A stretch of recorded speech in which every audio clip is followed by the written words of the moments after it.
വളഞ്ഞ വഴി SN കവലയിൽ ഗുരുദേവ പ്രതിഷ്ഠ മാറ്റുന്നതിനെതിരെ ഇന്നും പ്രതിഷേധം. പ്രതിഷ്ഠയ്ക്കായി നീക്കിവെച്ച 3 സെന്റ് സ്ഥലത്തേക്ക് പ്രതിഷ്ഠ മാറ്റുന്നതിനെതിരെയാണ് വിശ്വാസികൾ പ്രാർത്ഥനായജ്ഞം നടത്തി പ്രതിഷേധിക്കുന്നത്. ഹൈക്കോടതി നിർദ്ദേശപ്രകാരം ലേലം ചെയ്ത ഭൂമിയിൽ നിന്നാണ് പ്രതിഷ്ഠ മാറ്റി സ്ഥാപിക്കുന്നത്.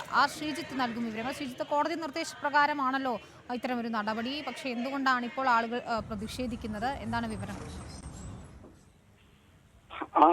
ആലപ്പുഴ SN കവലയിലെ കാക്കാഴം 367 നമ്പർ SNDP ശാഖായോഗത്തിൽ ഒരു നിക്ഷേപ തട്ടിപ്പ് നടന്നിരുന്നു. നിക്ഷേപമായി ആളുകൾ സ്വീകരിച്ച 100 കോടി രൂപയുടെ തട്ടിപ്പാണ് അവിടെ നടന്നത്. ഈ പണം തിരികെ നൽകാനതിന്റെ ഭാഗമായിട്ടാണ് ഹൈക്കോടതി ഈ ലേലം ചെയ്ത് ഷോപ്പിംഗ് കോംപ്ലക്സ് ഉൾപ്പെടുന്ന 8 സെന്റ് സ്ഥലം വിൽക്കാൻ തീരുമാനിച്ചത്. അവിടെ ഒരു ഗുരുദേവ പ്രതിഷ്ഠ ഉണ്ടായിരുന്നു.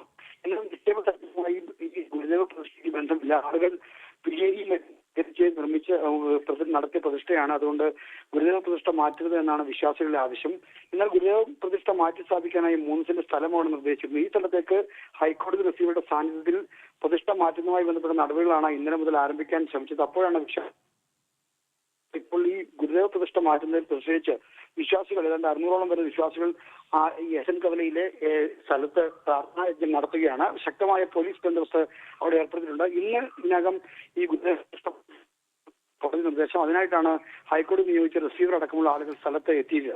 ശരി, ശ്രീജിത്താണ് വിവരങ്ങൾ നൽകിയത്. ഏതായാലും പ്രാർത്ഥനായജ്ഞം നടത്തിക്കൊണ്ടാണ് പ്രതിഷേധിക്കുന്നത് അവിടെയുള്ളവർ എന്നാണ് ശ്രീജിത്ത് റിപ്പോർട്ട് ചെയ്യുന്നത്.